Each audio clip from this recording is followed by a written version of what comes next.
We're back. I feel like we can see the finish line. Pardon me, I have to actually pick this up. I feel like we can see the finish line, Izumi Nation. We have returned. It's time for Transformers: The Last Night. We're gonna really hate if this is actually a really good King Arthur movie. So yeah, like that's the first thing that we gotta. Apparently, this is a King Arthur movie. I guess. In addition to being the fifth Transformers movie, this is the first one to be a box office bomb, is that it did not recoup its budget. I'm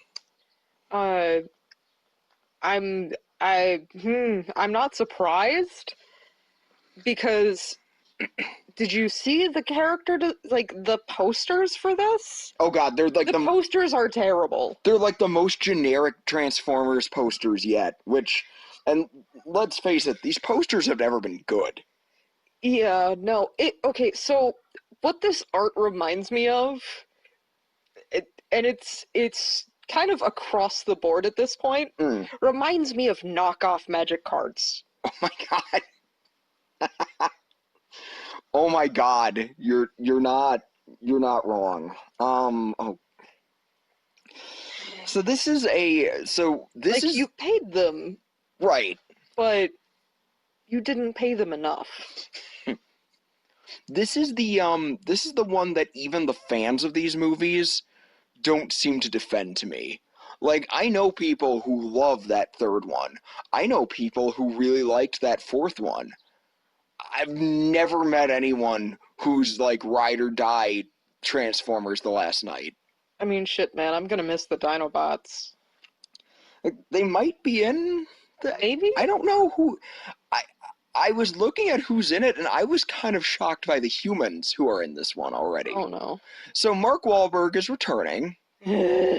But also, we got my boy from Merlin, the BBC series Merlin, Santiago Cabrera. I don't think he's playing Lancelot, but he has played Lancelot in the past. He's also in the later episodes of Picard, the ones we haven't gotten to yet.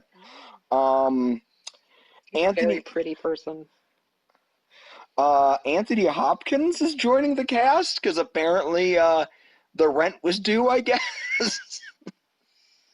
I mean, this is like Nick Cage picking movies at this point. I know, this is bad. But weirdly, Josh Duhamel, you would remember him as the White Army guy from the first three movies, is back. You're expecting me to remember a character who did nothing. Well, he's back. Tyrese isn't back, but Josh Duhamel is. And, frickin' Totoro is back for some reason. I thought he died. Yeah, I thought she kicked him off the ledge. You were hoping for too much, Ren. If there's any character in these movies that I want to die more than Shia LaBeouf's parents, it's that guy. It's John Turturro. Even does he beat out any of the robots? Like, honestly, like the twins or the twins are wheeling. No, I saw his saggy butt. Okay, that's fair. I was about to say Devastator, but Devastator did die. Yeah, and at least I got you that toy, kind of. Kind of, yeah. We got where we left off. I'm curious what the story of this is going to be, because I know there's a King Arthur bit for some reason, and I'm legitimately afraid that Michael Bay is going to like make a King Arthur deep cut, and then I'll have to try to rectify how it is that Michael Bay knows anything about Arthurian myth. Like, that's upsetting to me. I feel like we might be missing important stuff because we never played Rise of the Darkspark because we like ourselves too much. From what I understand, you will miss nothing from not playing that game. God. That was, for those unaware, that was a bad tie-in game that somehow tried to link things together that aren't meant to be linked together. Yeah, it was partly a tie-in game to Age of Extinction, and also it was an asset flip from the War for and Fall of Cybertron games. which were really good, Yeah, those are very worth your time. and nothing like the Michael Bay formers. This is a I'm really curious where we're going to be because where we last left off, um, Optimus Prime set a bunch of Dinobots free to cause havoc on Earth. And then he just yeet himself into space. Yeah, he rocket boots himself into space to look for the Quintessons, I think. And Galvatron got bored and left the movie. So Yeah.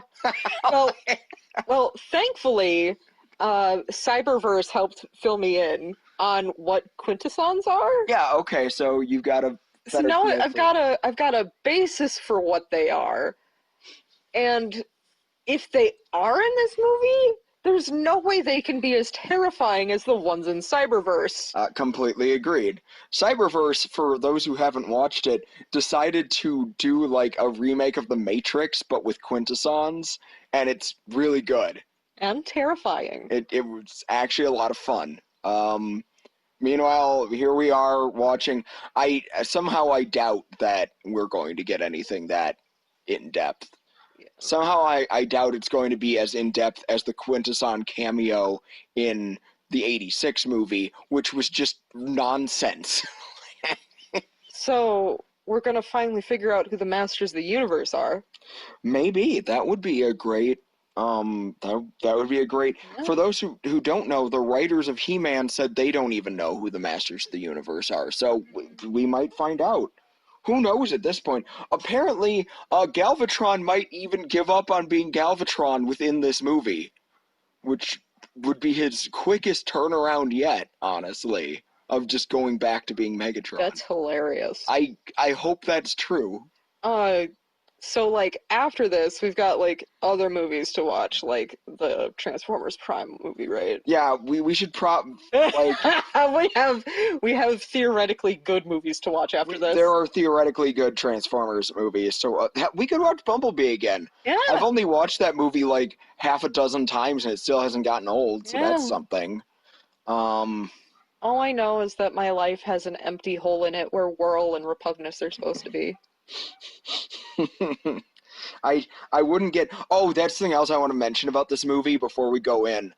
Speaking of Whirl, that's what reminded me was so for people who read the IDW comics, James Roberts would put out a list of his official unofficial soundtrack for More Than Meets the Eye, and the trailer for this movie used one of the songs from that soundtrack, and I got very upset because I'm really willing to. I don't think it ties into the movie at all. I think Michael Bay was just like, hey, this nerd website said this song is about Transformers, so I'm using it. Oh my goodness. Yeah. Yeah, like one of I the forgot about that. Yeah, I did not. The trailer for this movie used a song from James Roberts' official unofficial More Than Meets the Eye soundtrack. So, yeah.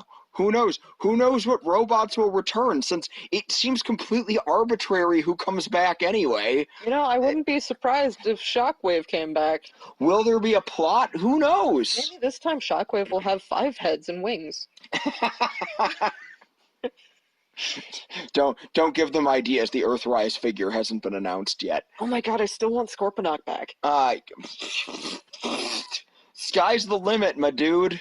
Well, apparently Sky is not the limit because where Optimus went. Anyway, we will have to see you on the flip side. Yeah, I'm hungry, and we have a movie to watch. Let's do this. Oh, God.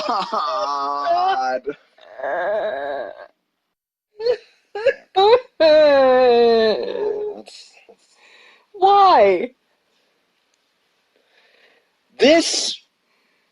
I cannot believe how much worse this... Like, I know we keep having this reaction, but wow, you guys. So normally... I want to talk about the first thing that stuck out to me.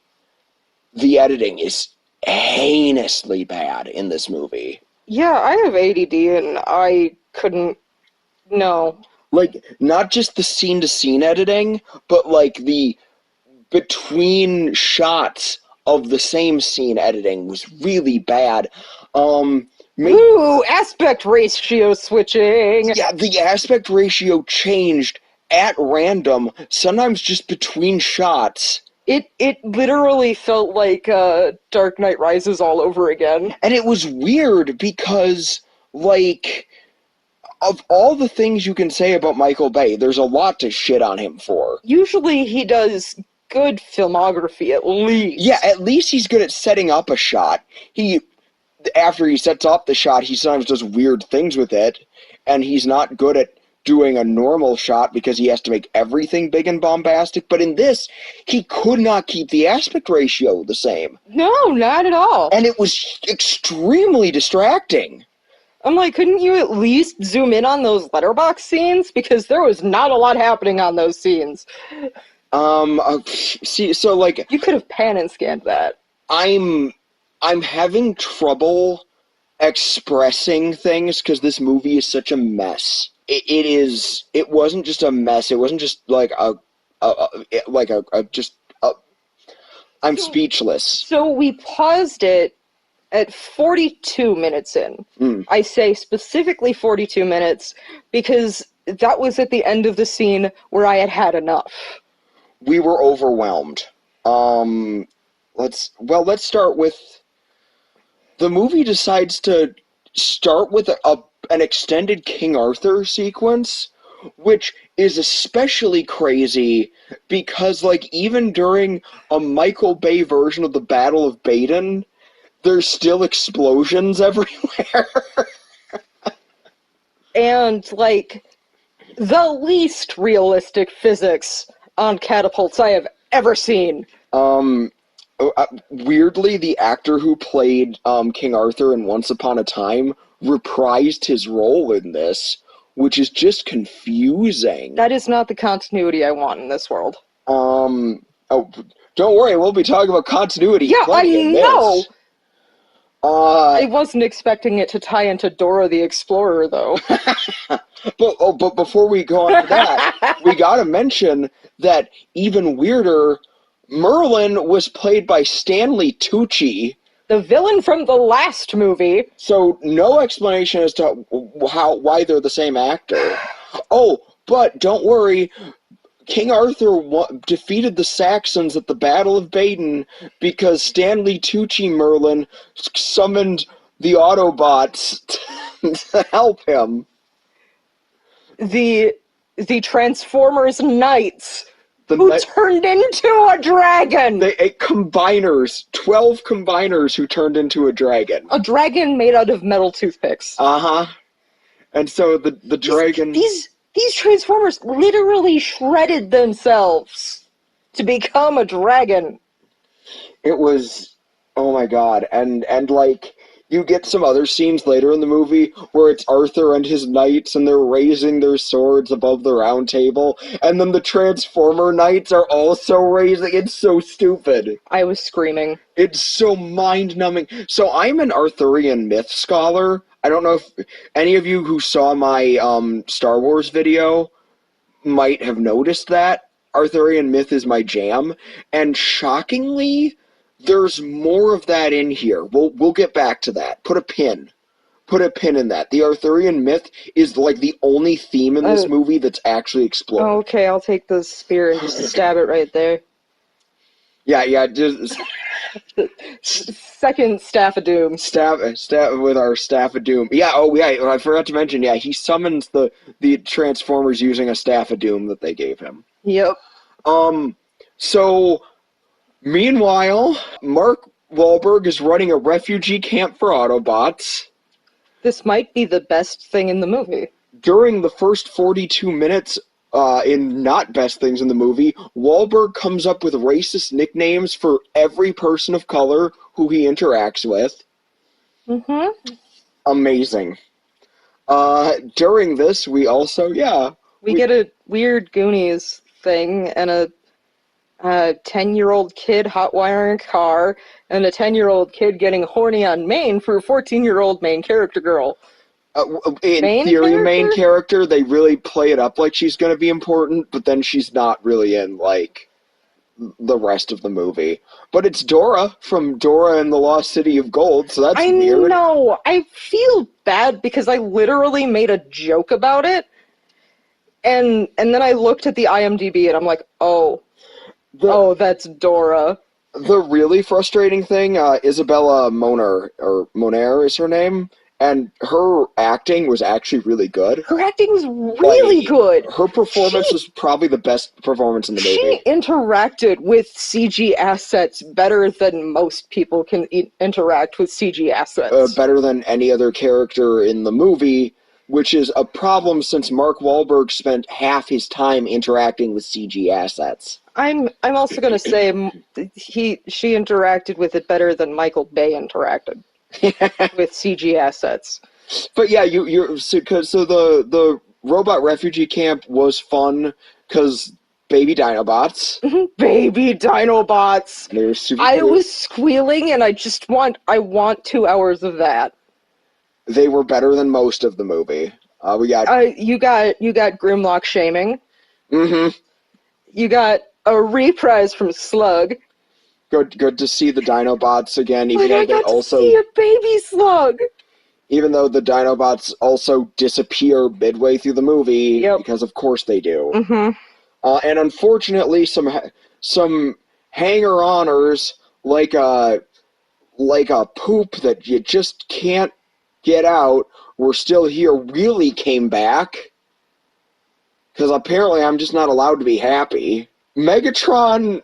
Oh yeah, Galvatron just came back as Megatron, no explanation. He just decided I'm Megatron He again. also doesn't even look like Megatron. He just looks like a silver thing. I don't even know He what they were turns going into for. Blot. He was a jet. He I was know. he was more No, aerodynamic no, than no, Blot. no, no, no. He turns from Oh, a jet into Blot. okay. There's an answer. Okay, and everyone who doesn't know the G1 Terror Cons is just going to be like, "What the hell is she talking about?" Blot is a favorite of mine. But yeah, then Megatron, for some reason, despite the fact that the world governments have been betrayed by the Decepticons every time they cut a deal with Megatron again, and he gets a Suicide Squad, complete with literally a Suicide Squad introduction sequence for all of the robots. And Mohawk, who is a Sharktacon, I think. Oh my god, they half-assed all of these were all just, with an exception for Barricade, these were a bunch of, because they killed all the Decepticons who you knew in the previous movies, Except Barricade. except for Barricade, but because they killed all the big name ones, they basically were stuck scraping the bottom of the barrel, and the names they came up with were awful. It was like, what was it? Doombot, Yep. Mohawk, Mm-hmm. uh, Nitro Zeus. At least that was a good name. That one was fun. Uh, it was He was just a shitty, like, recolor of, one of my favorite characters. yeah. They just took parts from previous robots and put Shockwave's head on it. So I made a joke earlier that I was going to see like a three-headed winged dragon form Shockwave. You weren't that far I off. wasn't that far off. Um, I got my three-headed winged dragon, and I got another Shockwave recolor. so aside from Isabella Moner, the other good performance in this movie, which was totally wasted, by the way, was actually Frank Welker. Like, Yeah. Welker was really good as Megatron. Yeah, he was. Like, he wasn't phoning it in, and they gave him garbage to work with. You know who also didn't phone it in for whatever reason? Who?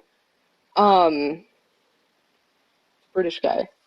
Oh, Anthony Hopkins? Anthony Hopkins! Somehow he wasn't phoning it in, but then again, I don't think he has anything less than do it. I don't know. Sometimes I felt like they just left the camera running while Anthony Hopkins had a dementia attack. Like, I couldn't tell if that was on purpose or not. Like, It was weird. So Anthony Hopkins Was a is member of the Witwickens. of the Witwickens, a secret society that has kept the secrets of the Transformers safe. And he has a robot butler named Cogman. Who is a headmaster. Except we never see him headmaster. We do anything. see him hack into other vehicles, but that's it. But yeah, we never see him like become the head of a robot. And like they obviously point out that Cogman is a C-3PO knockoff. They point it out. And it's like that doesn't make it better. That doesn't make it better. He had the wonderful CG integration of like, you know, CG bad guys in 90s Kamen Rider. Yeah, the visuals in this movie were heinous. Like, not just the flipping aspect ratio, it just looked bad. It really hurts me to say that Luna from live action Sailor Moon is better CG than this. Some of the Transformers movie tie-in games for the PS2 looked better than scenes in this movie. Yeah. I'm being completely serious. Yeah, Like those Activision produced that Transformers. Godzilla GameCube game we have looks better than this. It was really rough. Oh, the other thing we have to mention in that first 42 minutes is we find out that Optimus Prime apparently immediately got lost and froze in the midst of space like a dumbass. How was I right? Optimus Prime in space on his own, talking to no one. Right? Yeah, that's where we find him. He's just talking to himself. And unlike Frank Welker, who admittedly has only had to do 2 of these crap piles, Peter Cullen just does not give a crap anymore. How many times does he say, I am Optimus Prime? If you drink every time he says, I am Optimus Prime, or briefly, I am Nemesis Prime, because, so he meets... Anytime he says Prime, really. So he meets our Quintesson, except she's... Okay, she's Quintessa. She doesn't have 5 faces, nor does she specifically... Her planet does, but she does not specifically feed off the quintessence of something, so her name doesn't mean anything. No, she's just flying sea algae. Yeah, she's just flying sea algae. It's like, that's literally the best I've got. She's like an evil space squid. And, like, they do this scene where, like, it seems like introducing her should be the shock, but they rush the scene so quickly that there's no time for anything to set in. It's just, boom, boom, boom, gotta go, gotta go. And this movie was 20 minutes shorter than the last one. Thankfully. But it felt long. Oh my god. That felt like a year. That first 42 minutes, we hit pause. I was like, how much time do we have left? We saw 42 minutes on the screen as how far we had seen. And I just got up and I started shouting. Hot Rod is in this for some reason. But I mean, like, as per usual, yeah, it's Hot Rod in name only. Has a French accent, and he has a gun that freezes time. At least he's a red Lamborghini. Yeah, the Lamborghini was a good alt mode, but yeah, it was a... Black and orange? That part, not so. I mean, he did the black and orange thing before Cyberverse did. His face is cute, I guess. That's fair. Hey, for once there's a good face design on a Transformer that isn't a Dinobot. That's rare in these movies. Oh, then there was the new love interest, Vivian. Hey, like I said, we'll be getting back to this King Arthur stuff. Okay, here we go. I'm gonna hand you this magical Merlin staff. So Vivian, some of you may know Vivian, sometimes Nimue, is also a name of the Lady of the Lake. Woo! And they straight up say that both Vivian, our female lead in this movie, and also Shia LaBeouf, that they are direct descendants of Merlin. Also, at the beginning of the movie, Anthony Hopkins is saying that the land has fallen to ruin because there are no leaders. Yeah, we're doing the we're doing the Fisher King thing from Arthurian mythology. The true king is off the throne, so the land is not thriving. And in this case, the true king is apparently Optimus Prime. It physically hurt to say. Me Grimlock, me king! Uh, oh my god. I would honestly take this universe Grimlock with a crown over Over. any of the Autobots. Oh, and the movie keeps wanting to say that Optimus is so important, but he's in on 10 minutes.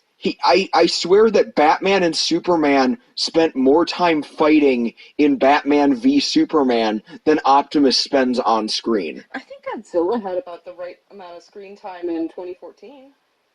Yeah, like Godzilla got more screen time in 2014, honestly. Yeah. And the difference is, while I still don't think that movie was great, I would still much rather watch that movie than this disjointed thing. Uh, the Quintesson. Oh, should we talk about the big reveal that Earth is Unicron? Bum bum dum. We did not practice. We did not practice that. We're just that. This is what happens when you get married. This is literally that. So if you watch Transformers Prime, it's happened before. Yeah, like and it was done better there. It was the Transformers Prime is a lot of these plot points were done better in other movies. Yeah, basically, there's nothing in here that I can't give you a better piece of Transformers media if you need closure on it. I promise you. The one thing that probably bothered me the most about the Transformers media thing and not being able to like tie it back into anything else is you cannot kill Bumblebee. Yeah, oh god. Yeah, like early on, I'm surprised more people didn't talk. Maybe that just goes to show how few people actually saw this. He can put himself back together, I guess. Yeah, he could just get blown up and his parts automatically just come back together. No one else. And it's never explained where he picked up this skill.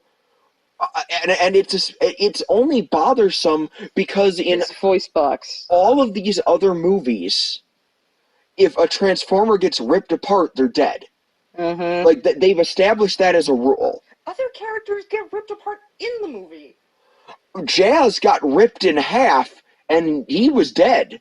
But apparently Bumblebee can just be a billion pieces, and he just... You can behead Bumblebee and he'll be alive. And yeah, it... Is he the Green Knight? No, but he's a World War II veteran, apparently. Like Anthony Hopkins establishes somehow that Bumblebee and Hot Rod not only are friends, but they fought in World War II together. So did Cogman. And so did Cogman, yeah. And a watch killed Hitler, a Transformer watch. So after the 42-minute mark, we get like a sequence of them fucking around in the junkyard with Dinobots. That was fun. It's great. It's great. It's the best 10 minutes of the movie. And then stuff. They keep wanting to be whimsical, and then they get raided? Yeah, they got raided.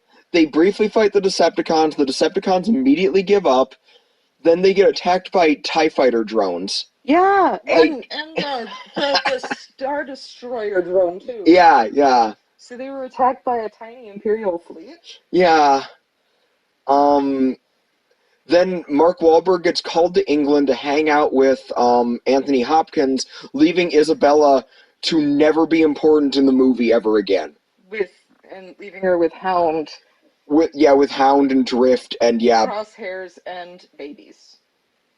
And none of them will be important ever again. Oh, Steve Buscemi was a robot. I forgot to mention that. Steve Buscemi was a robot. Very quick. Was he dead or did he just leave? I thought he just left. Oh, yeah, he brought them their ship, but he was gone immediately Yeah, after that. yeah, he didn't show up again, but it was fun hearing Buscemi for a little bit. Yeah, I guess. That's how desperate I was to be entertained, you guys. Buscemi's cameo was like the high point. And like, So Anthony Hopkins summons Mark Wahlberg, but only Mark Wahlberg. So Wahlberg and Bumblebee go, and he leaves this little girl who is literally the only engaging character we had. So now we're stuck with mm-hmm, Mark Wahlberg just continuing to be an asshole to people for the entirety of mm-hmm. the rest of the movie.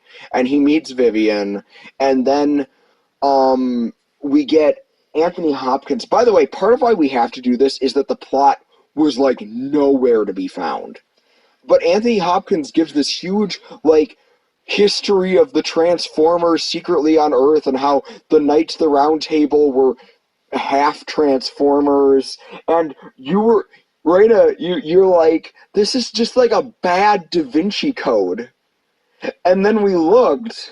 We looked at the writer credit, and the writer wrote the screen adaptation for the Da Vinci Code. Yeah, it's Akiva Goldsmith who wrote the screen adaptation for Da Vinci Code and Angels and Demons. So,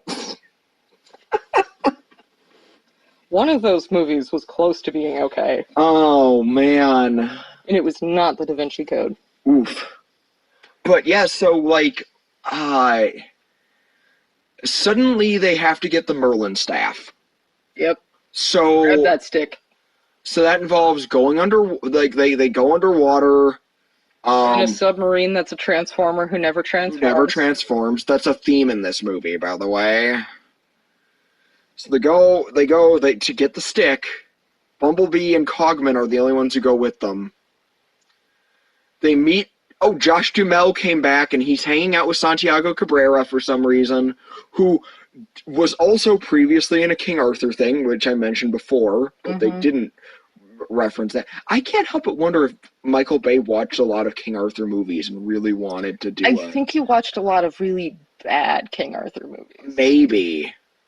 Like, seasons 4 and 5 of Merlin definitely meet those I mean, qualifications. we definitely had Optimus doing a King Arthur Legend of the Sword bullshit. So the Quintesson like brainwashes Optimus. By the way, the Quintessa. Yeah, she. I'm not going to call her a Quintesson. Her name is Quintessa. You don't want to dignify No. her like real Quintesson. It's a disservice to the real Quintessons. I mean, even the one in the latest episode of Cyberverse is more dignified than her. Ooh, ooh! Thank you for not spoiling that because that was a cool review. Yeah, I'm not going to. Uh, There's a second Quintesson in Cyberverse. please watch Cyberverse. It's really good. So Optimus, like, now, so brainwashed Optimus, keep in mind, they are a race who transform, who change their appearance all the time, but brainwashed Optimus, his eyes turn purple, and he just says, I am Nemesis Prime a lot. Yep. That's literally it. He's a broken record of I am Nemesis Prime. He... And I will kill you. Apparently, Quintessa wants to kill Unicron, and it takes next to no convincing to get Optimus on board with this plan. I mean, she did shove robot tentacles in weird places. Okay, that's true. Yeah. But, like, so, like, he... Eat your heart out, Transformers fans. So, like, he and because they're both under Quintessa's influence, he and Megatron have matching facial tattoos. Yeah, it's not gay. Like, I've never... There's no more bitter exes than Optimus and Megatron, Yeah, let's no. face it. But so, now Nemesis Prime shows up to steal the Oh, we need to mention, so they get to the Merlin tomb to get the magic stick, and then Mark Wahlberg is like, It's what? a stick! Why is it a stick? I could have cut down a tree! And we're like, you guys literally went underwater to get a wand. What did you think it was gonna be? That's what a wand is, you dumbasses! And there's a lot of characters interacting with set pieces and talking about how the set pieces look that we can't see. That we can't, yeah, that we never get to see. But they pronounced Celtic correctly. Oh, that's a small win. I'll take it. But I mean, it was a British actress, so I would hope she could pronounce that correctly. Yeah, I'm happy they didn't give it to Mark Wahlberg. And they do that annoying thing that you always have to do with the straights in movies, where like the guy and the girl are just shitty to each other the whole time, and then they end up together because. Oh, your robot protection battalion went towards your teeth. Oh, I forgot to mention that. Yeah, like so the Knights of the Round Table, Knights the Knights of the Round Table the Knights of Iacon. They have a magical medallion that it. It's robot skin. Yeah, and it grafts onto Mark Wahlberg. Mm-hmm. And that comes into play because Anthony Hopkins is looking for the last knight. It's like the bulletproof nanosuit in Dirty Pair, but the one in Dirty Pair makes more sense. By the way, if you guys are thinking Optimus Prime was the last knight, nah. Oh no, it was Mark Wahlberg. But Nemesis Prime shows up to steal the magic stick. Tries anyway. And he puts it in his breast pocket because apparently he has one in his chest. I mean, he better have a pen protector. He apparently has a lapel pocket. I can't. Pen protector? No. Like a pocket protector. Yeah. Hopefully. So and that would suck if that busted. So, and then Optimus and Bumblebee fight, and the movie's like, oh no, these two best friends are fighting, and like, I'm just like, Michael, the only thing you ever do is have people be mean to each other. And Bumblebee was wielding this hammer that you're like, where did he get this hammer? But Anthony Hopkins set that up like at the 45-minute mark. It was later than the 45. It's like, okay, the 60-minute mark. But yeah, it was the World War II flashback. Apparently, Bumblebee used to be a hammer fighter in World War II, Mm-hmm. so he just had a hammer again. Mm-hmm. So they have a hammer versus sword fight. And Bumblebee breaks the brainwashing by going Martha. Basically. Oh, I'm sorry. He does talk though. Optimus Prime, I am your oldest ally. Bumblebee. No, your oldest friend. Oldest friend. Apparently Optimus is not good at friendship. No, he's not. No, he's not, because his oldest friend is Megatron. So canonically. So then Optimus is like immediately is like, oh, well that was rude of me. Like, okay, so all it takes to remove brainwashing is be like, yo, man, we went to college together. And Optimus would probably be like, oh, right, you were in the back seat of my psych class. Good to see you again. What was I doing? Oh, sorry. Remember House Nova. So, the House Nova Prime. Megatron shows up, steals the magic stick, and they're like, oh no! And then the Knights of Iacon come out and they're like, Optimus Prime, you failed us, we will kill you now. And Mark Wahlberg's like, don't kill him! And the robot medallion turns into frickin' Excalibur. I don't know if it's Excalibur. I think it was a sword. I think it was literally the sword King Arthur had earlier in the movie. Oh my god. Yeah. And then the Knights of Cybertron are immediately like, oh wait, nope, we're here with you, Optimus. Must protect evil man. Must protect Optimus. And then Optimus gives another rousing speech and says, I am Optimus Prime like a dozen more times. Then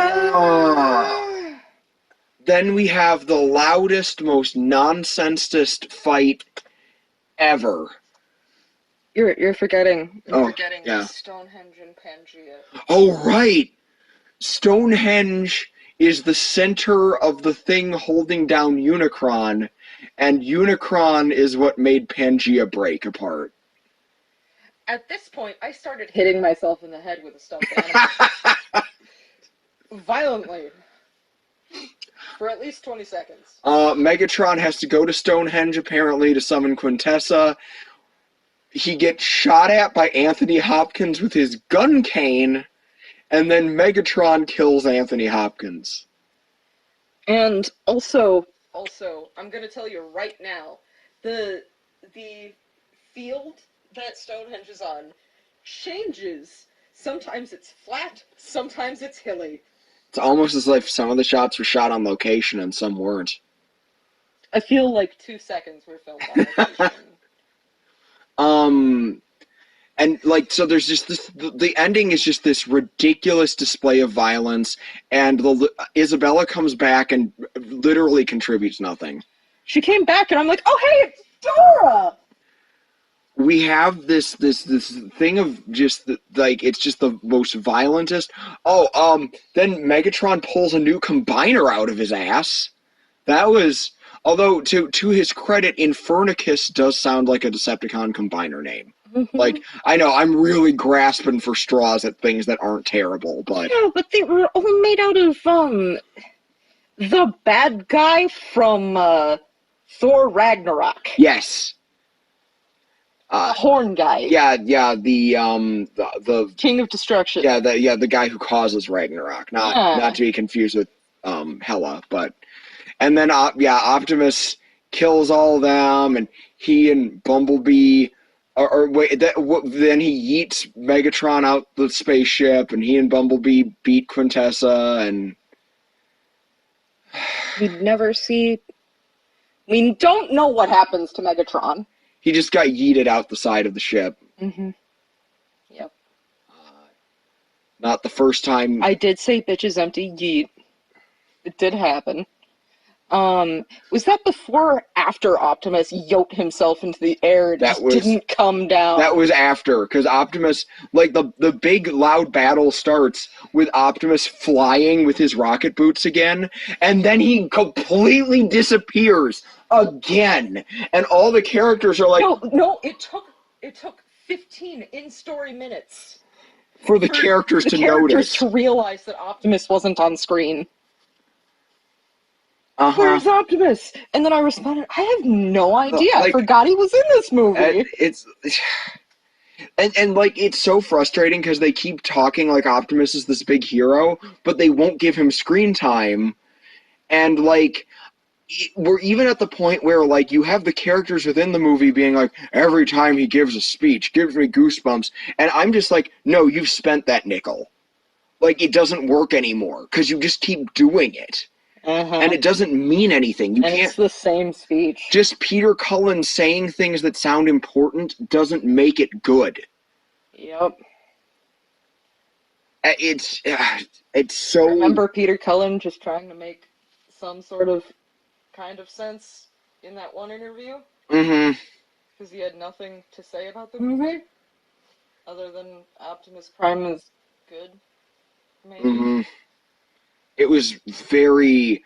And Optimus doesn't actually transform until, like, immediately before the credits. Yeah. Does not transform. I also love when Mark Wahlberg... When they tell Mark Wahlberg Bumblebee fought in World War II, and Mark is like, but Bumblebee's so nice. And Bumblebee has literally spent the entire movie, like, violently attacking humans, violently attacking robots, and cursing whenever he can speak. And definitely threatened to shoot someone in the dick. Yeah, so, like, yeah, he's so nice. This is... Yep. What a nice guy. Mm-hmm. Like, this was heinously bad. Like, even, remember with the third one, we were like, this isn't my cup of tea, but there's enough in here that I could see why someone would enjoy this. Even that last one, had you cut, like, an hour off of it, it probably would have been watchable. There would have been something serviceable there. Yeah. There's nothing serviceable in this movie. Baby Dinobots. Oh, yeah, there's Baby Dinobots, there's Isabella Moner, and there's Frank Welker. 2 actors in the entire cast are giving good performances. Also Anthony Hopkins being James Bond. Okay, yeah. It's the weirdest weirdest thing. I was just, this is such a strange film. This is such a mess. Such a mess. Um, I cannot imagine still being invested in this story after this. And I can't imagine being invested going into this. yeah, period. Yeah. Like, but this movie really thinks you are because there's all these continuity nods to the previous movies. Yeah, like the Ark on the moon. The Ark's still there on the moon. Starscream's head. For whatever reason. Yeah, for some reason, Starscream's decapitated head, Steve Buscemi robot just has it. Mm-hmm. Oh, we forgot to mention that Isabel Moner fights Metal Gear geckos Yeah. at the beginning of the movie. Yeah. Like, there's a lot of PlayStation 2 graphics. There's, yeah, that's the thing. The Metal Gear geckos looked objectively better than well, they were this was. PlayStation 3. Yeah, exactly. That's what I was getting at. This, there's just so much, like, I cannot imagine going into this being anyway, but here we are. Oh, Barricade. Barricade apparently only shows up for the odd-numbered movies. No, he's in the first one, he's in the third one, he came back for the fifth one. And because he's Michael Bay's OC, he can't die. Yeah, so Barricade's doing fine. Oh, this time he has brass knuckles. The brass knuckles. Barricade is like one of the only, like, I actually do enjoy that, the concept of Barricade, and I'm really hoping that we get a better version of him in the Siege cartoon that's coming out next month. Yeah, because well, Bumblebee and Optimus Prime, they are just jokes. They're shadows of themselves at this point. And considering that the next movie, at least the next movie in production order was the Bumblebee movie. Like, I understand why they would want to move as far away from this as possible, because this was a disaster. This was a disaster and a half. I mean, this makes The Room look good. This deserved to lose $100 million for Hasbro and Paramount. There is no heart in this thing. Everyone's phoning it in. Except Isabella. But she has everything to lose because this is a big blockbuster and she's a kid. If she's going to establish herself as an actress, she needs to make a splash. And it's frustrating because she deserved to be in a better movie. Yeah, and then she got it. It was called Dora. I actually heard that was a fun movie. I didn't see it. I actually really wanted to see it because I'm like, why is this cool looking? I mean, it's on video. We could even before and after it if you want. Oh, that'd be great. She was really good. Again, I was blown away that Frank Welker actually was trying as Megatron. He was given nothing. Yeah, the script was garbage. Like, nothing could have saved. Like, none of the performances could have saved it. It was very frustrating in that regard. And there were one or two jokes that actually worked. Like, the baby Dinobots were legitimately funny. And I liked, there was a really funny line when Vivian meets Hot Rod, and she's like, and when she realizes it's a Transformer, she's like, are you Soundwave, Shockwave? At least tell me I've been kidnapped by one of the famous ones. Like, I thought that was funny. It's really funny because both of them died. But yeah, I thought that was a good joke. Like, tell me I was captured by one of the famous ones. That was good. But this was, Wahlberg was so much more, it was just him being an asshole to people, and you spend the most time with him. Oh, we didn't mention why he qualified to be the last knight. It was because he stays true to his compass, he stands up for his friends. And he hasn't been laid in a while. He hasn't been laid in a while. That counts as chastity. No, really. Man, I wish that worked the same way for women. That is an actual plot point. He hasn't gotten laid in a while, so that means he's the last knight. Right? I wish it worked that way for women. I'm sure Michael Bay has very enlightened opinions on how we should treat women. Just saying, Isabella was in the same room when the Iacon Knight coin thing activated. Just saying. Just saying. Also, a lot of problems with the movie could have been prevented had they killed Mark Wahlberg at the very beginning scene. Oh my god, yeah, it's so if you liked Cade Yeager in the last movie, and I don't Why? understand, but even if you thought he was likable in that movie, any of those likable traits are gone in this movie. He's just an asshole from beginning to end. Mm-hmm. Um, Mm-hmm. Hound, Crosshairs, and Drift, I don't even know why they're here, aside from that they were in the last movie. Any of the characterization that they had was gone. Mm-hmm. They were just around for the sake of Mm-hmm. being background things. It is astounding to me that this movie was in production at almost the same time as Bumblebee, and how much better Bumblebee turned out. Yeah. Like, I know part of it's that it was made by a different read as good director, Mm-hmm. and it was written by a different read as good screenwriter. Mm-hmm. And Fact checked by someone who actually knows anything about Transformers. and the lead actress was Haley Steinfeld. At least the sword was cool. Yeah, that was kind of neat. So, we did it. We finished the Michael Bay Transformers movies, and I wish I had but just like the movies, I feel like we're kind of going out on a fart because like this was just such a bad ending, and like they have all these plot threads left hanging, and the Unicron thing wasn't resolved. But do you really care? Mm-mm.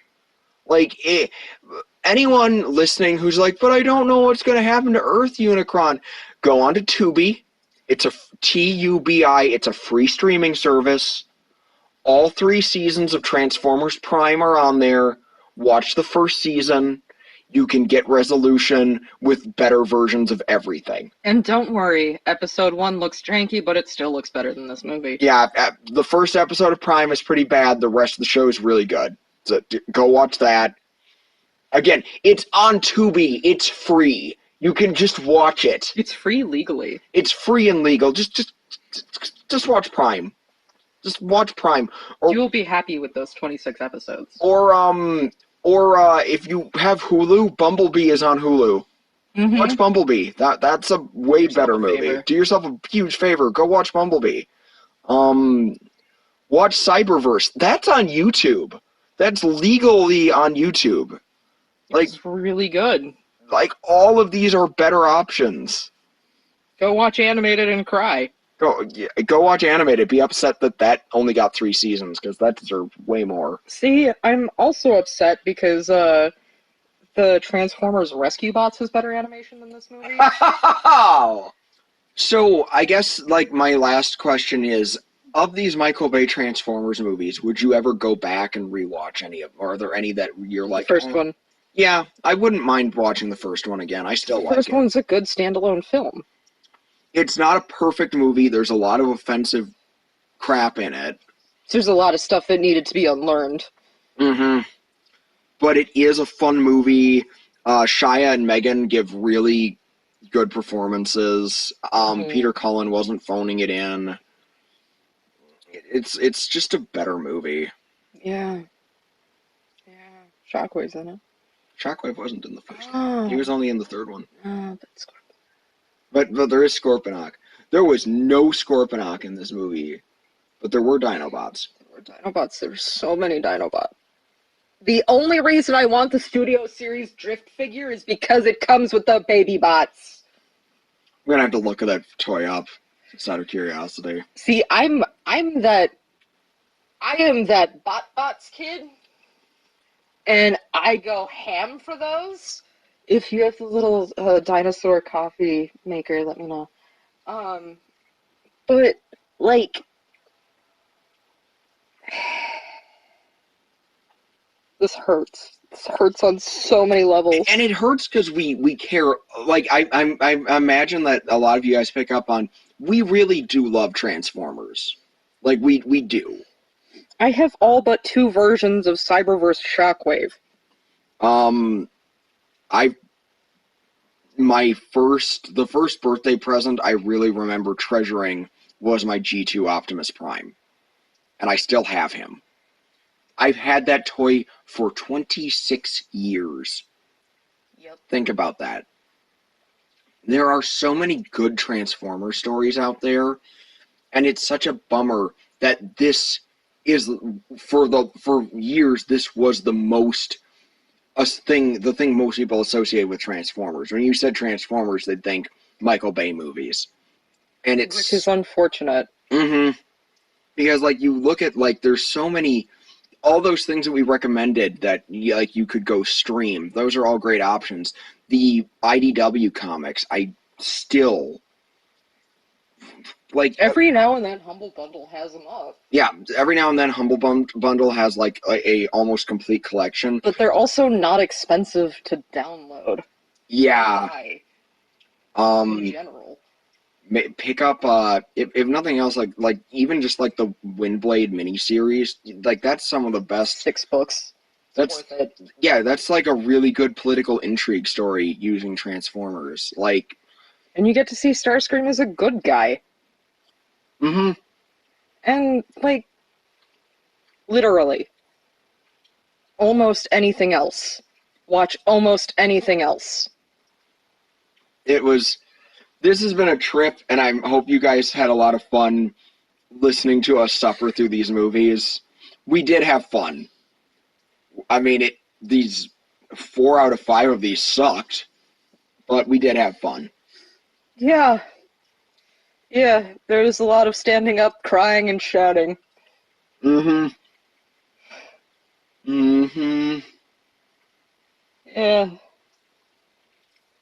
Don't talk to me about specific plot points because I won't remember. You can talk to Nick though. Uh, I mean, I don't know how much longer most of that's gonna last. Because there was nothing there. Anyway, we love you all. um, We hate these movies. And we own these movies. yup, on Blu-ray. You're welcome, everybody. But yes, thank you, everyone. I really hope you enjoyed this little trip down Michael Bay memory lane. Maybe we'll take another look at it in the future, or like do like a overall comparison of the 5 movies. But right now, our brains are near melted from this 5th one. So as always, peace, love, and donuts, and keep on spocking In in the the free free world. world.